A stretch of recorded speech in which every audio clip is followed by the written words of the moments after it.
Yo, what's up? This your boy M Breezy back at it again, man, like I always do around this time. What's up, Cowboy Nation? What's up, YouTube? Let's get right into it, man. We got breaking news. I'm quite sure that most of you guys already heard that Dan Quinn has officially taken the job as the Washington Commanders head coach. Dan Quinn has officially taken the job as the Washington Commanders head coach. So now we got Kelly Moore with the Eagles calling the plays as the offensive coordinator. Now we got Dan Quinn and the Commanders as head coach. Two of our former coaches that when they was here had our defense and offense respectfully ranked in the top 5 categories on offense and in defense. And one time they had our team as number 1. So before I get into this video, man, I'm gonna let you guys hear what these guys on 105.3 The Fan had to say out here in Dallas. Shout out to 105.3 The Fan. We're gonna let you guys hear what these guys had to say first, man, and then we're gonna come back with some more commentary. For what it's worth, Kevin, over the last 3 years, let's just rock with 3 years, because the COVID year was weird. All right, numbers wise, that team, Mike McCarthy walks in, is trying to figure everything out. Mike Nolan was here, as Mike pointed out just moments ago. Dan Quinn gets here. Points wise, you're ranked 7th, 5th, and 5th. You're top 5 in points given up defense. And when it comes to turnovers, you were one of the top turnover teams every year while Dan Quinn was here. Now, and top 10 turnover every year under Dan Quinn. Like when it comes to teams rank and takeaway giveaway ratio, 1, 2, and 5 in the last 3 years. Now, and that's with Trayvon Diggs out this year. So, and Deron Bland doing what he was doing. And the 2 years before, they were the first team since the 70s Steelers to repeat leading league in turnovers. Very impressive. And your since 1970, the Pittsburgh Steelers, this team. Hey, man, you guys, hey, man. Well, like I say, man, y'all better be careful what y'all ask for, man. Be careful what y'all ask for, because these are some great stats under Dan Quinn since he's been here as the Dallas Cowboys defensive coordinator. Pass rush was something that we hadn't seen. So again, these are the things that you're like, you know what? That's not good enough. Get him out of here. Better find somebody that's damn fine. And what you're probably doing is finding somebody that got fired for some reason. And you know, most of the guys that saying get him out of here, these fanboys of Dak Prescott, because you know saying that Dan Quinn gonna be the scapegoat. Dan Quinn gonna be the scapegoat because he didn't quote unquote help Dak Prescott succeed to get to the NFC Championship game or even the Super Bowl, so that he can get all the credit for carrying the team to the Super Bowl. Neither here nor there. I digress. Got let go because their team didn't do well either. To your point, and I get Cowboy fans are, I'm not saying majority, but some of them are like, good riddance. You didn't help us win in the playoffs. Yeah. I don't know if you're going to find a better defensive coordinator than Dan Quinn. Yeah. Same thing y'all was saying about who we going to get to replace Dak Prescott. If we let Dak Prescott go, who in the hell we going to get to replace Dan Quinn? I just want to know for you fanboys. I just want to know. And you threw out some good names. I'm not saying Vrabel wouldn't be an awesome name. I think that Vrabel's probably going to wait 1 year and see if he can become a head coach again and maybe not take a 1-year defensive coordinator job. The other thing that's tough here, too, a little tough. If you're getting hired by Jerry and Steven, you're not connected at all to the success or failure of your head coach. Right, exactly. Because the head coach is supposed to hire all of his coordinators on the team, but we know that's not going to happen when you're coach for the Dallas Cowboys, because Jerry Jones hires every position coach on the team. So you don't have no ties to these coaches on this team.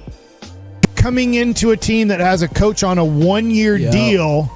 Now, I assume this. If they make the playoffs, Mike McCarthy's getting an extension. Jerry's not going to fire a coach that makes the playoffs 4 years in a row, my opinion. I know that other people disagree, but he does not like making tough decisions when it comes to football.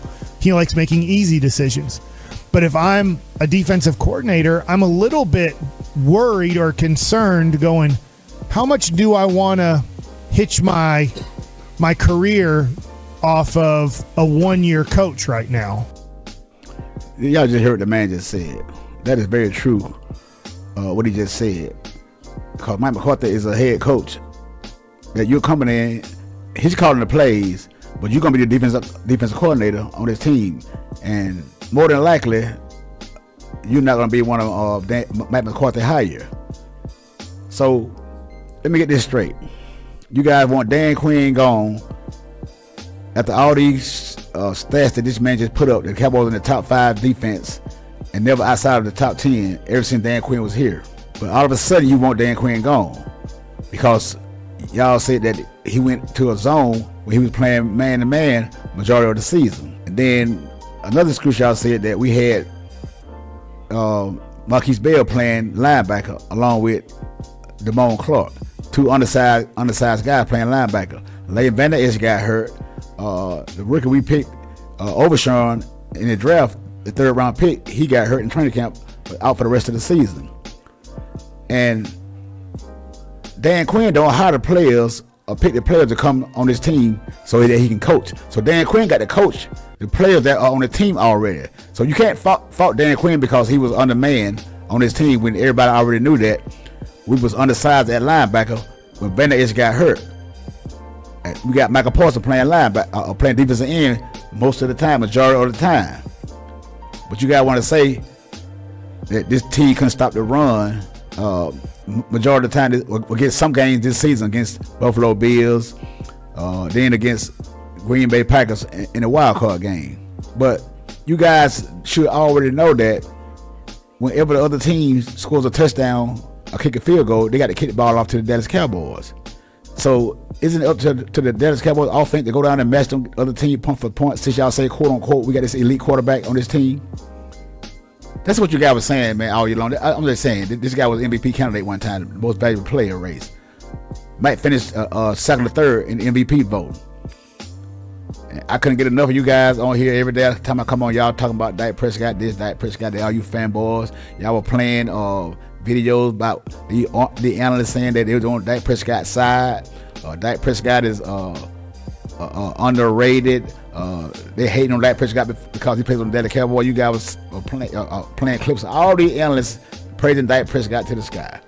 Now I can't find a video you guys praising Dak Prescott. I don't think I can find a video you guys doing is talking about how Dak Prescott didn't have no help. The defense of the Dallas Cowboys let Dak Prescott down, and we need to get rid of Dan Quinn, all this, that, and the third. But like I said, you better be careful what you ask for. Be careful what you ask for. Man, y'all don't and remember how this defense looked before we got Dan Quinn. Just remember that. I want y'all to remember that. And I don't want no excuses this year. I don't want no excuses this year. Whoever the coach may be coming in here to coach this defense, I don't want to hear no excuses, man. Because you guys will come up with every excuse in the world when Dak Prescott lets his team down. I'm not saying that all of this Dak Prescott fault, but majority of it is Dak Prescott fault because he's the leader of this team. He's getting paid the most money on this team, and he's looking to get a new contract up towards $60 million a year, $250 million over 4 years, or 5 years, however long the deal may be. So, hey, like I say, y'all want Dan Quinn gone? Dan Quinn now is out of there. Now you're gonna face Dan Quinn twice a year. And as I can recall, there was rumors that saying that the Dallas Cowboys defense used to shut the Cowboys offense down all the time in practice. All the time they used to shut the defense, they used to shut the offense down.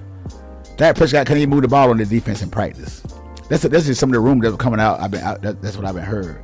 So Dan Quinn know Dak Prescott, all his weaknesses and all his flaws. So he gonna have to coach against him twice. So I don't care. I know the Washington Commanders a team is kind of in a rebuilding phase. They need a quarterback, and they got the number 2 pick in their draft. So they're probably gonna be a quarterback right there. Who knows what they might do? They might trade that pick and get a quarterback that, hey, it's already out here. Hey, I'm just saying, I don't know, just hypotheticals. I'm just saying, be careful what you ask for, you fanboys, because the excuses are running out. They are running out. You guys has exhausted every excuse in the book. And it might be it for you guys if Dak Prescott don't get the job done this year. And who says that Jerry Jones is going to extend Dak Prescott beyond this year? Because he is count $59 million against the cap. We all know this. But hey, we don't never underestimate Jerry Jones. Because when you double cross Jerry Jones, payback gonna be hell. Hey man, hit that subscribe button. Hit that like button. Leave me a comment down below and tell what you guys think about Dan Quinn leaving to go coach for the Washington Commanders, the team that's in the NFC East.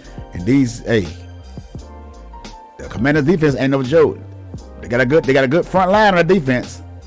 A couple of good linebackers. Say, hey, like I said, Be careful what you ask for. And that next defensive coordinator that come in here, buddy, I'm going to feel sorry for you, cause you're going to get all the blame in the world. Hey, man, hit that subscribe button, hit that like button, man. Leave me a comment down below. Until next time, it's your boy Breezy, and I'm out. Holla.